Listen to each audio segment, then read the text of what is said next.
Hello everyone, welcome to this video. My name is Jonathan Curtis, thanks for joining me. Before we begin, just a very quick announcement to say that I have joined the Bosphorus Cymbals artist as an endorsee. I'm really thrilled about that, really honoured to have been asked. I've been playing Bosphorus for my entire career. Anybody that's ever seen any of my videos or listened to any of my music has seen me and heard me playing Bosphorus the entire time. So thank you for all your support, and I'm really excited for what's to come, which will include some videos on my particular cymbals as well.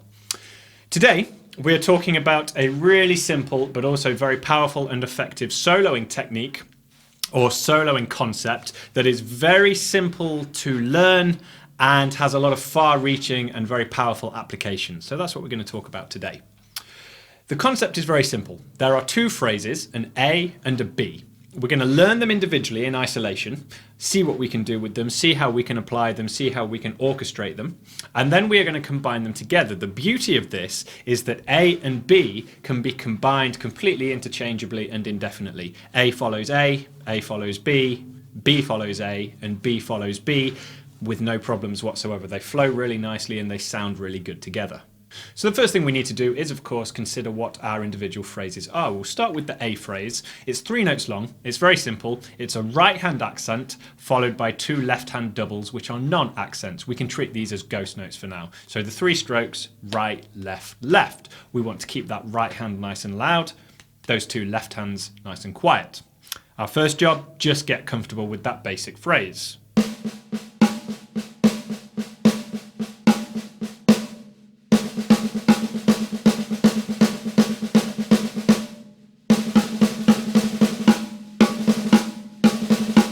The bigger the distinction between the loud accent and the quiet left hands, the better this will sound. So really pay attention to your stick heights here. Try and keep your accents as big as possible. Try and keep your ghost notes as low as possible. Now, this right hand accent is absolutely ripe for orchestration. So I'm going to take these around the toms at will. Notice at this stage I am not going to the cymbals just yet. So you can keep time. I'm going to keep my left foot hi-hat on the beat, and I'm playing these as triplets. 1 and 2 and 3 and 4 and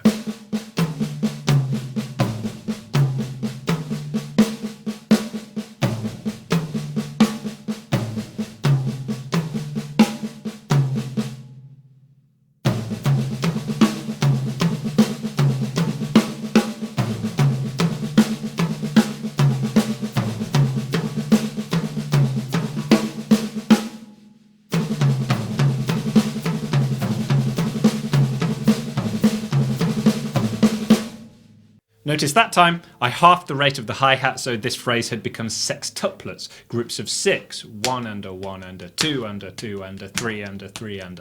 That doesn't really matter, it's the same thing as a triplet essentially. I'm just playing them twice as fast, but this is to show you that these fit really neatly into a group of 3 or a group of 6. And importantly, do keep in mind that that right hand accent is on the beat.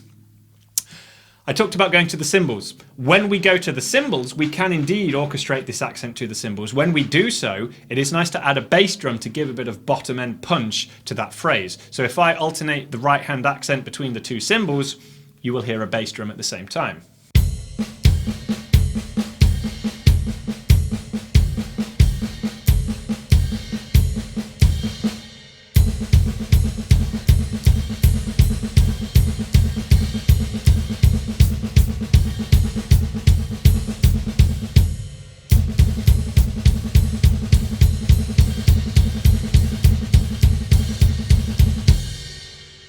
We have a bit of a coordination challenge here if you're not used to this sort of thing.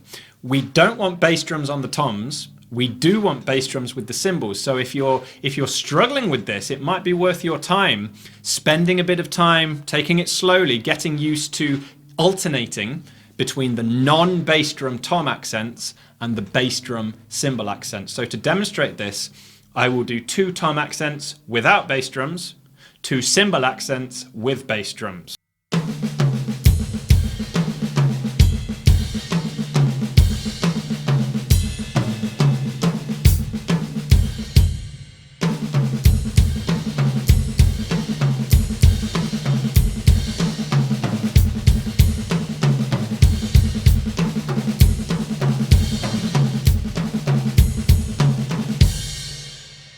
There's a lot of power here, there's a lot of application. It's a very, very simple technique. It's not difficult at all to play right, left, left. But obviously, as we've said, the more distinction you can make, the bigger the distinction you can make between the accents and the ghost notes, the better. How well you can articulate this is going to directly affect how good this sounds. It is worth getting comfortable with this in a variety of different contexts. So for example, I'm going to do a bar of groove and a bar of fill.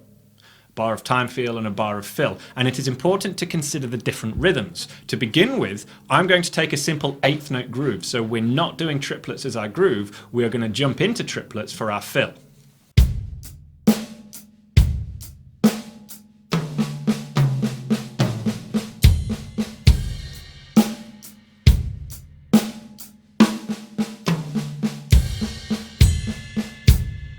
This time I'm going to do the same thing, but groups of 6. So these are going to be sextuplets. I'm going to play twice per beat. 1 and a 1 and a 2 and a 2 and a 3 and a 3 and a 4 and a 4 and a...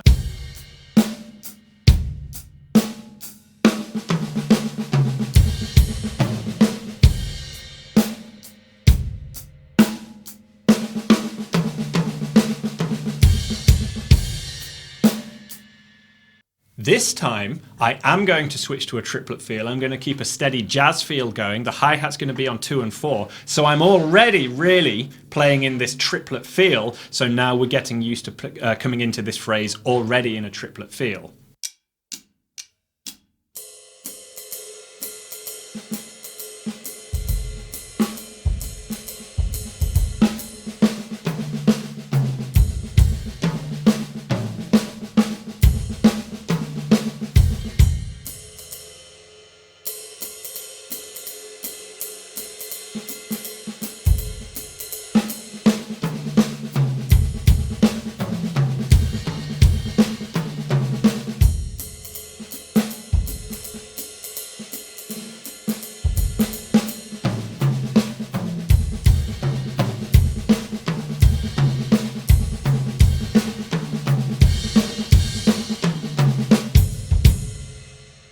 And you can hear, maybe you're trading with yourself, maybe you're launching into a longer solo. These groups of 3, this A phrase just flows so nicely and it's so simple to do. Really pay attention to the melody that you're creating. As a very simple example, you can take something like Mary Had a Little Lamb, try and phrase that simple melody with the accents while just filling in the gaps with the snare drum.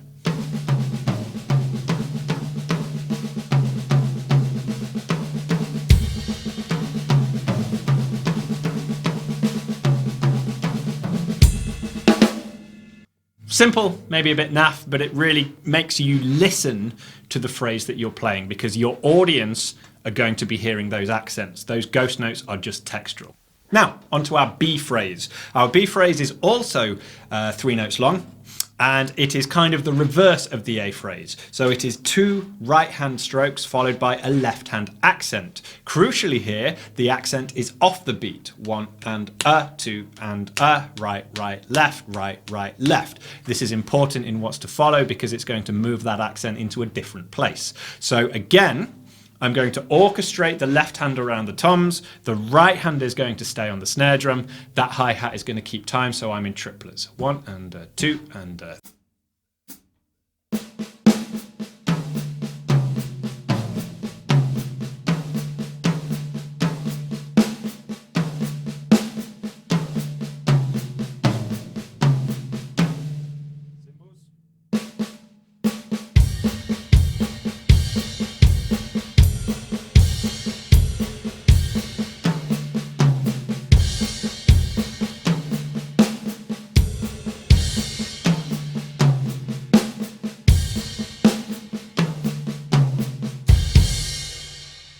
Now, of course, taking that left hand around the drums might be awkward. It gives you some crossovers. It's up to you how far you want to take that. Personally, I don't like crossing over my body very much, but it's probably something you need to practice at least a little bit. Now, I won't go through the entire process, but we want to repeat what we did with the A phrase. We can try it as a simple fill. We can try it as simple trading, both in triplet context and non-triplet context. So I'll do the same thing I did with the jazz. I'll just do trading 4s with myself, 4 bars of time, 4 bars of using this B phrase this time, just so you can hear the difference.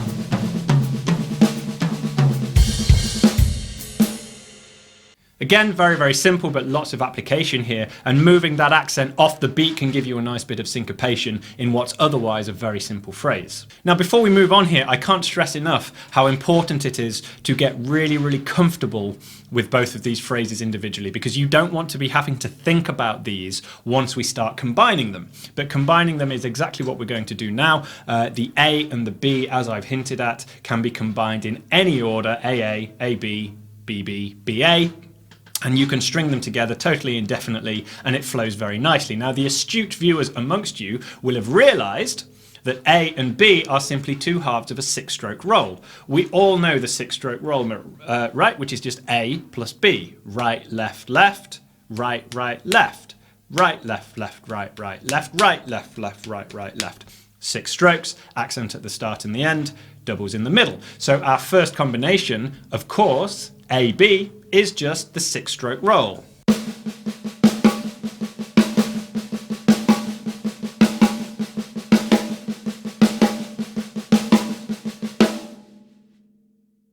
Probably something that is not new to most of you, but we don't want to think of it as a 6-stroke roll in this instance. In this instance, we want to think of it as an A plus a B.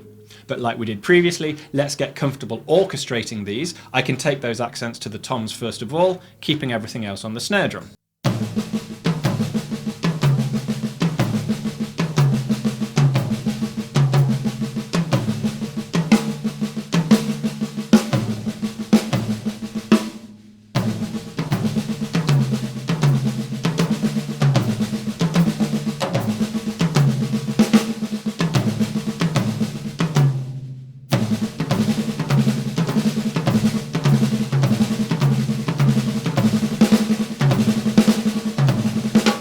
Like we did previously, we can also orchestrate these to the cymbals, but when we do, we add a bass drum.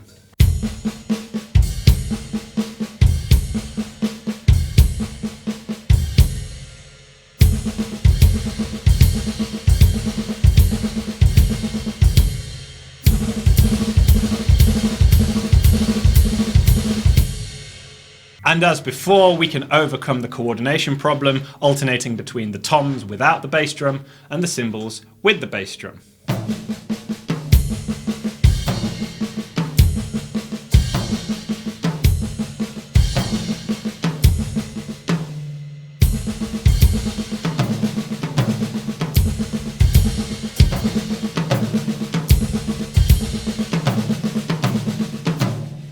And again, using this as a fill in and out of that triplet context. So this time I will stay in just an 8th note groove pattern.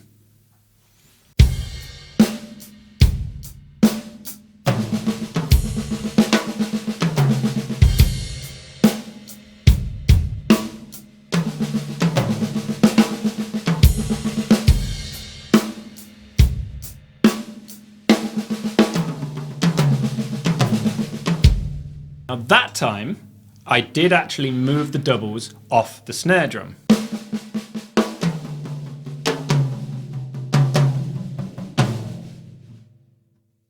It's up to you to experiment with that. That is a possibility. But for now, for the scope of this video, I'm going to keep those double strokes on the snare drum. I'm sure many of you have experimented with what's possible with the 6-stroke roll, but now this is where the concept really comes into its own. We're going to start changing the combination of A's and B's. And to do this, we're going to add in a 3rd phrase. Not a different A or a B, but play 3 phrases in a row. So we've currently played A and B. We're simply going to add a 2nd B onto the end of that. So our phrase now becomes A, B, B, A, B, B. This is where this concept really shines, because that flows very naturally, very easily. So our A is right, left, left, and our B is right, right, left. And we're simply going to do 2 of them, A, B, B.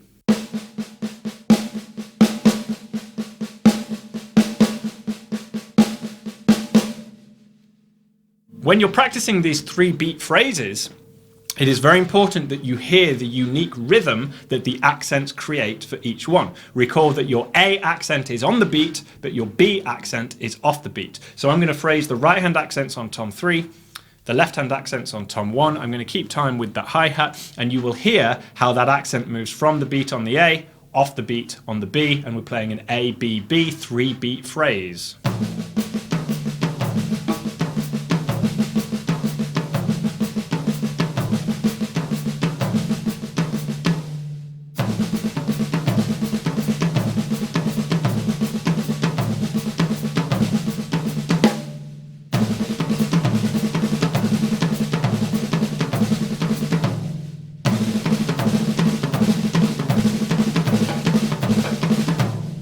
This really does give a unique accent pattern, but it's important here that you keep track of where the beat is, because we're now playing a 3-beat phrase. We've got to count this a little bit more. So our 3-beat phrase, 1 and 2 and 3 and if we're playing them as triplets, it gives us a triplet left over. Now it's up to you how you fill this triplet, but I'm going to just use it as 3 strokes, another A on the snare drum. So I'm essentially going to play A, B, B. That's our main phrase, but then I'm going to play 3 unaccented strokes as another A, right, left, left on the snare drum.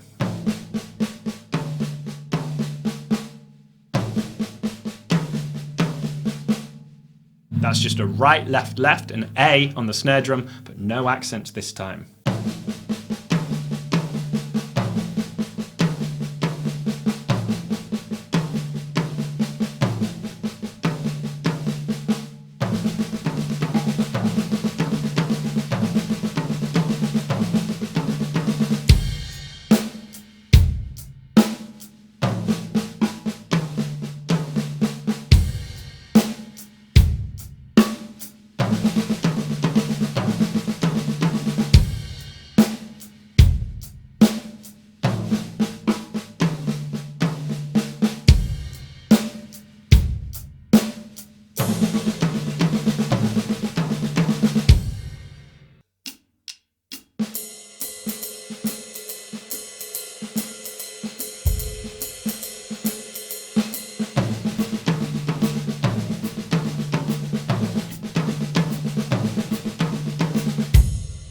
Now the problem with this is it kind of defeats the purpose of playing a 3-beat phrase. If we're just adding a 4th beat after it, we're losing that polyrhythmic aspect. So this time I'm going to stay in the jazz context, but rather than add in that A on the 4th beat, I'm going to maintain that 3-beat phrase and travel over the bar line. 1, 2, 3, and then we're going to start it again on beat 4. 4, 1, 2, 3, 4, 1, 2, etc.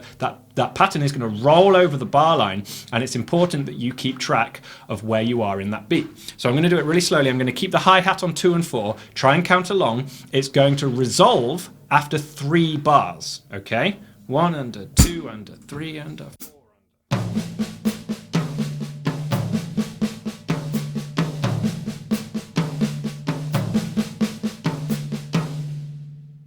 The first beat of the next bar, which is the 4th bar, we would start it again. Now, if you are trading 4s with yourself, the 4th bar is going to be the same as the 1st bar.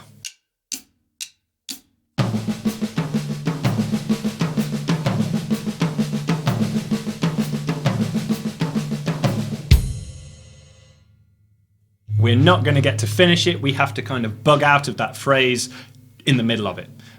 Beat 4, bar 4, 1, 2, 3, we get to do the next A again, but then we're on the and of 4 and we have to go back to our groove. So here it is in context, trading 4s.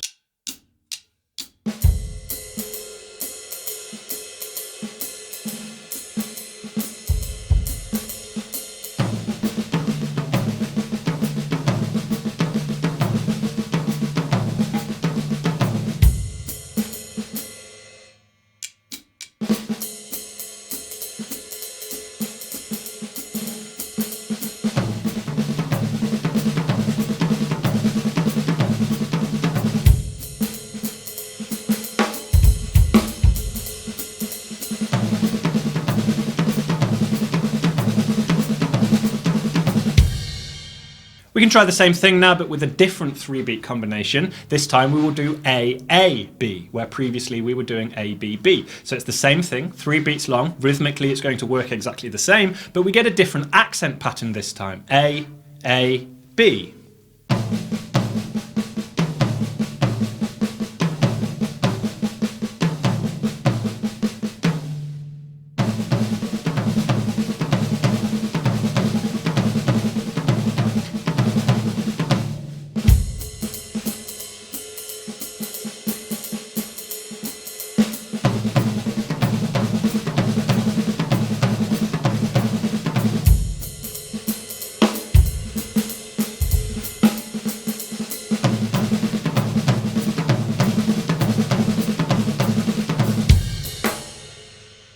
Flows in just the same way as the first phrase, but we have a different accent pattern.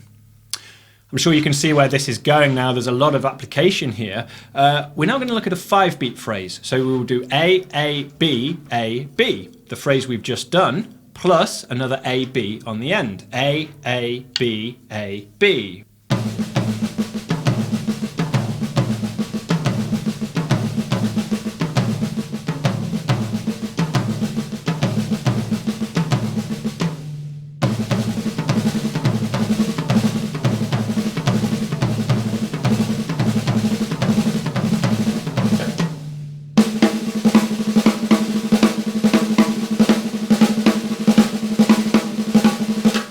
Sounds great, starts to get this Buddy Rich thing going on, and we're still playing extremely simple phrases that are just built off the 2 halves of a 6-stroke roll. A, B, very simple to play, doesn't mean it's easy, but it's very simple to play, and as you can hear, it sounds great, especially when you play it quite fast on the snare. You can make a solo for yourself by coming up with a completely random order of A's and B's. You could write yourself 16 bars of just in random order A, B, B, A, B, B, A, whatever. And as long as you can keep track of where you're orchestrating it, you can start getting comfortable combining these A's and B's in any order, and it just keeps flowing. So just to demonstrate before we move on, I'm going to keep the hi-hat going on 2 and 4, so I'll play this in a sort of jazz context, and I'm just going to phrase freely between A's and B's, and I'm not going to move off the toms for now.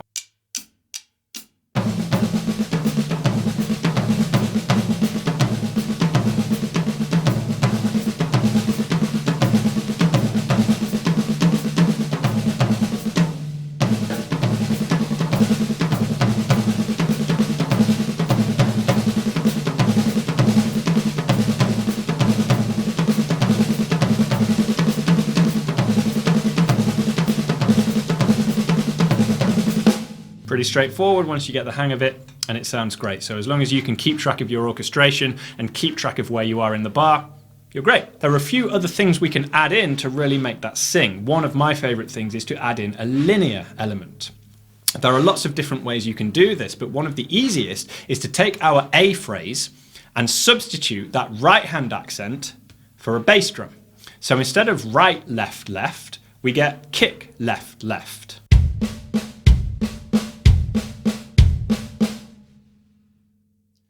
The great thing about this is it flows with the other 2, the normal A and the B, just as easily. So for example, we could take our A, B 3-beat combination, we could play the first A with the stroke and our second A with the bass drum.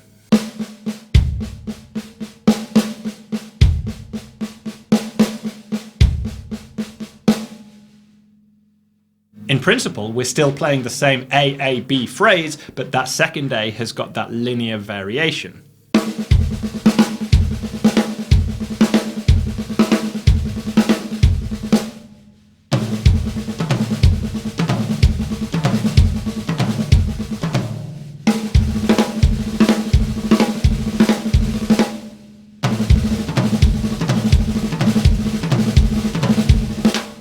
We could also do something similar with the B, but this time, for the sake of something different, let's replace the right with the bass drum. So our normal B is right, left. This time we will do kick, kick, left. Again, this flows perfectly well with any of the other phrases we've done. So if we take our 3-beat A, B again, this time that B is going to be replaced with the linear variation.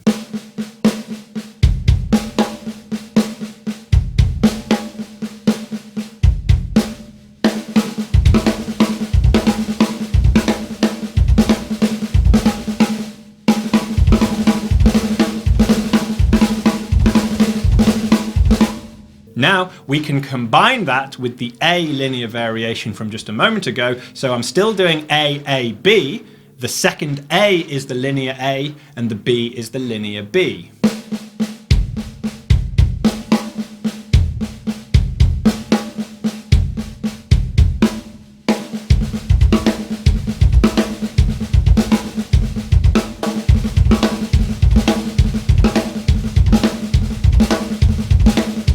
one's a little harder to play, but you can hear how powerful this is. So if I do the same thing just to finish off, I'm going to keep the hi-hat going on 2 and 4. I'm going to phrase freely between the A's and the B's. Again, I'll only use the toms for now, but I'm going to start throwing in some of those linear variations.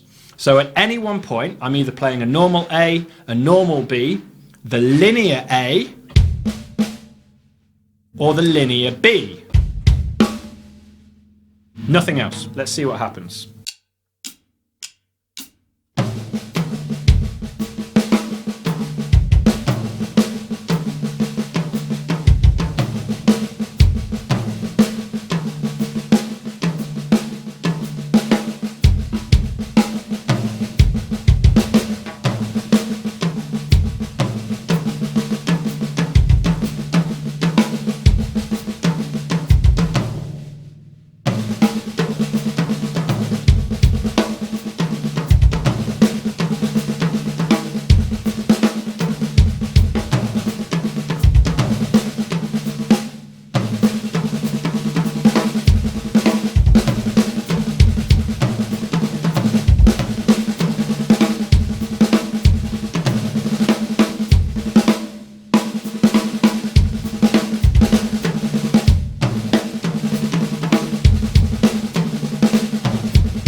And once that starts to flow, you can get the cymbals involved as well. So I'll leave that there. Hopefully there's something there for you to think about. It's very, very simple. That doesn't mean it's easy. It's going to take a bit of time to get really comfortable with it. But as you can see, once you start to get a grasp of it, it's very simple to start combining these in lots of interesting ways. So very quick recap. A is a right, left, left. You can orchestrate that accent anywhere. If you orchestrate it to the cymbals, add a bass drum. B is a right, right, left. That left is the accent off the beat. Same deal. You can orchestrate the accent anywhere, add a bass drum if you play it on the cymbals. A and B can be combined in any order of A's and B's, and each one has a linear variation. I just used my own variations, but you can come up with your own. A could be right, kick, kick, and of course B could be kick, kick, right, right, kick as well. It's up to you to come up with your own linear variations, but they are possible. If your linear variation works like mine does, you will be able to phrase them completely interchangeably with any other variation of A and B as well. Just keep track of where you're orchestrating it, keep track of where you are in the bar, and have fun with it. Thanks a lot, and I'll see you on the next one. Thanks for watching that video. I hope you enjoyed it. I just wanted to give you a few bits of news. I've got a new website launched through which you can buy digital copies of my book, Linear Freedom, physical copies of my book. You can book and arrange lessons. If you are nearby to me in Nottingham, England, you can obviously come to my studio for lessons. Otherwise, I offer video lessons for those of you interested. I'm also now, as I've said, a Bosphorus artist, so you can expect some Bosphorus gear videos in the near future. If you've got a particular line of cymbals in the Bosphorus range you're interested in, let me know and I'll see what I can do. But for the first few, I'm going to be dealing with my own cymbals, which are the traditional series, the antique series, the Turk series, and the incredible Master Vintage series. So thanks for watching, and I'll see you on the next one. Cheers.